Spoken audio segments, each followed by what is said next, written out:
ಹೀಗೆ ಹೊಡಿತಿದ್ದವ. ಹೆಂಡತಿ ಗಂಡು ಹೊಡಿತಿದ್ರು. ಬೆಳಗ್ಗೆ 5 ಗಂಟೆಗೆ ಹೊಡೆದು ಸ್ಟಾರ್ಟ್ ರೀ. ಕಪಾಳಕ್ಕೆ ಹೊಡೆದ ಮುಂದೆ ಕೆಲಸ, ಅಲ್ಲಿ ತನಕ ಕೆಲಸ ಇಲ್ಲ. ಸ್ನಾನ ಮಾಡಿ ಬಂದು ಗಂಡಗೆ ಹೊಡೆದು ಮುಂದೆ ಕೆಲಸ ಮಾಡ್ತಿದ್ರು. ಇದು ಯಾರು ಹೇಳ್ಯಾರ ಅಂತ ಚಿಂತೆ ಮಾಡ್ತಿದ್ದವ ಗಂಡ. ನಾನು ಹೆಂಡತಿ ಎರಡು ಚಲೋ ಪ್ರೀತಿ ಮಾಡ್ತಿತ್ತು. ಇದು ಬೆಳಗ್ಗೆ ಎದ್ದ ತಕ್ಷಣ ಕಪಾಳ ಕುಡಿಲಕ್ಕತ್ತದ. ಯಾರು ಹೇಳ್ಯಾರ? ರೀ ಹೊಡೆದ್ರ ಪತಿವೃತ್ತಿ ಅಂತ, ಅದಕ್ಕೆ ನಾ ಹೊಡ್ಯಾಕತ್ತೀನಿ ಈಗ. ಹೌದನ್ನೋದು ಸುಮ್ಮನೆ ಅದಾವ, ಏನಂದ್ರೆ ಇದು 2ನೇ ದಿನಕ್ಕೂ ಹೊಡೆದಳು, 3ನೇ ದಿನಕ್ಕೂ ಹೊಡೆದಳು. ಇದು ಎಲ್ಲಿ ತನಕ ಹೋತ್ರಿ? ಇದು 3 ತಿಂಗಳ ಕಪಾಳ ಹೊಡೆಸ್ಕೊಂಡು ಗಲ್ಲ ಬಾತ್ರಿ. ಗಲ್ಲ ಬಾತ್ ಹೋದ್ರಿ. 4ನೇ ತಿಂಗಳಿಗೆ ಮತ್ತೆ ಹುಡುಗಿ ತಂದಿ ಬಂದ ಮನೆಗೆ. ಹುಡುಗಿ ತಂದಿ ಬಂದ, ಯವ್ವ ಮಗಳ ಆರಾಮಿದ್ದಿ ಏನ್ ಗಂಡನ ಮನ್ಯಾಗ? ಹಾ ಯಪ್ಪ, ಭಾಳ ಚಲೋ ಆರಾಮಿದ್ದೇನೆ, ನನ್ನ ಗಂಡ ಭಾಳ ಚಲೋ ನೋಡ್ಕೊತ, ನಾನು ಬಿಟ್ಟಿರಂಗಿಲ್ಲ, ಭಾಳ ಚಲೋ ಪ್ರೀತಿಯಿಂದ ಇದ್ದೀವಿ ಅಂದಳು. ಯವ್ವ ಭಾಳ ಸಂತೋಷ ಆಯ್ತು, ಚಲೋ ಮದುವೆ ಮಾಡ್ಕೊತೀವಿ ಅಂದ್ರು. ಭಾಳ ಖುಷಿ ಆಯ್ತಲ್ಲ. ಯವ್ವ ನಿನ್ನ ಮನೆಗೆ ಒಂದು 2-3 ದಿನ ಇರಾಕ ಆಸೆ ಆಗ್ಯದ ನನಗೆ. ಯಪ್ಪ ಯಾಕೆ ಚಿಂತೆ ಮಾಡತ್ತಿ? ಅಳಿಯ ಚಲೋ ದುಡಿತಾನ, ಒಂದು 4 ದಿನ ಆರಾಮಿದ್ದೀವಿ ಹೋಗು. ಮಾವಾಗ ಭಾಳ ಗಂಡಗೆ ಖುಷಿ ಆಗಿಬಿಡ್ತಿರೋದು. ಗಂಡ ಯಾವಾಗ ಖುಷಿ ಆಗ್ತಲ್ಲ, ಗಂಡ ಹೆಂಡತಿ ಮಕ್ಕೊಂಡಿದ್ರು. ಅವು ಗಂಡ ಏನು ಮಾಡಿದ ಭಾಳ ಹುಷಾರಾಗಿಬಿಟ್ಟ.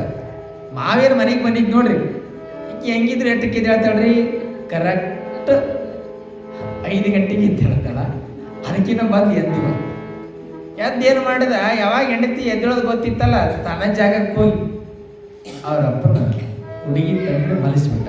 ಮಾವನವ್ರೇ ಹೊರಗ ಚಳಿ ಅದ, ಅಲ್ಲಿ ಬಾ ಚಲೋ ಆದ ಬೆಚ್ಚ ಗಾದಿ ಅಂತ ತಿಳ್ಕೊಂಡು ಒಳಗೆ ಮನುಷ್ಯರು.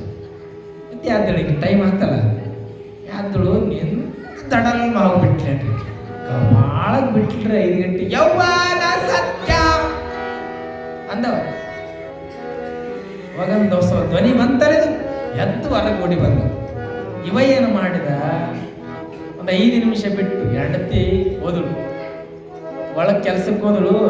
ಇವ ಗಂಡ, ಮಾವ ಇಲ್ಲಿ ಜಾಗ ಸರಿ ಇಲ್ಲ, ಇದು ದೋಷ ಅದ, ಹೊರಗೆ ಚಲೋ ಅದ ಬಾ, ಮತ್ತೆ ಚಲೋ ಮತ್ತೆ ಗಾದಿ ಆಸೆ ಕೊಟ್ಟಾಗ ಆಸೆ ಕೊಟ್ಟು ತಾನ್ಯಾಗ ಮಲಗ್ತಿದ್ದಲ್ಲ, ಹಂಗ ಮಾವನ ಮನಸ್ಸಿದ.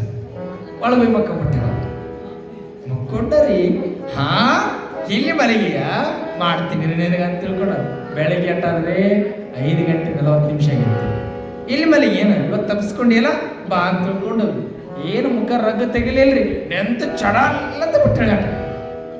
ಯಪ್ಪ ಸತ್ಯ ಮತ್ತೆ ಸತ್ಯರಣ ಹೆಂಡತಿ ಚಿಂತತಿ, ನನ್ನ ಗಂಡ ಎಲ್ಲಿ ಅದನ್ನ ಕಾಣವಲ್ಲ ಅಂದ್ರೆ ನಮ್ಮ ಅಪ್ಪ ಹೊಡ್ಸಕತ್ತಾರ ವಿಜಯನಿಂದ ಹ್ಯಾಂಗಿದು ಒಂದು ಕಡಿ ಕಳ್ಳರ ಹೇಳ್ಬಿಟ್ಟು.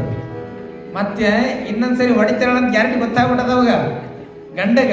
ಅವ ಏನ್ ಮಾಡಿದ, ಅವನವ್ರೇ ನನ್ನ ಬೆಡ್ರೂಮ್ ಸರಿ ಇಲ್ಲ, ಹೊರಗಿನ ಇಲ್ಲಿ ಪಡಸಾಲೆ ಸರಿ ಇಲ್ಲ, ಭಾಳ ಪೂರ್ತಿ ಹೊರಗೆ ಇನ್ನೊಂದು ಜಾಗ ಅದವ, ಚಲೋ ನಿನಗೆ ಆಸೆ ಕೊಡ್ತೀನಿ ತಿಳ್ಕೊಂಡು ಮಾವ ಅಳಿಯ ಮಾವ ಆಸೆ ಕೊಟ್ಟ. ಮತ್ತ ಮಾವ ಮಾವ ಇಲ್ಲಿ ಬಾ, ಇಲ್ಲಿ ಕರ್ಕೊಂಡೋಗಿ ಚಲೋ ಆಸಿ ಮಲಸಿದರೆ ಗಂಡತಿ ಬಂದಳ್ರಿ.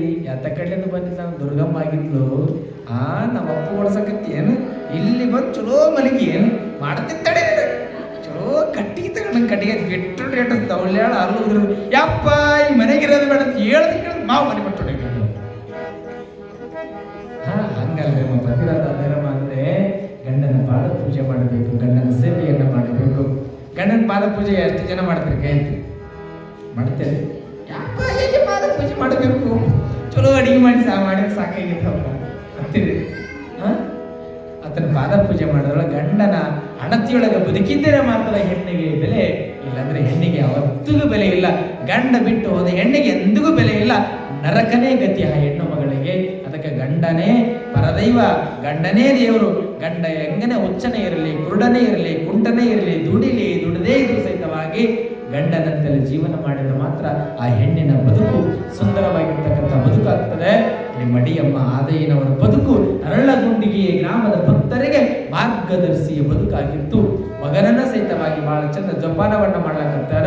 ಇಲ್ಲಿ ಗುರು ಲಿಂಗ ಜಂಗಮ ಪಾದೋದಕ ಅನ್ನುವಂಥ ಮಹಿಮೆಯನ್ನ ಕಲಕೇರಿಯ ಬಳ್ಳಾರಾಧರು ಹೇಳ್ತಾ ಹೊರಟಿದ್ದಾರೆ. ನಾಳೆಯ ದಿನ ಮತ್ತು ಅಷ್ಟಾವರಣದಲ್ಲಿ ಇಲ್ಲಿ ಪ್ರಸಾದ, ವಿಭೂತಿ, ರುದ್ರಾಕ್ಷಿ ಮಂತ್ರ ಅಂತಕ್ಕಂಥದ್ದು ನಾಳೆ ದಿನ ನಾವೆಲ್ಲ ನೋಡೋಣ ಅನ್ನುವಂಥ ಮಾತನ್ನ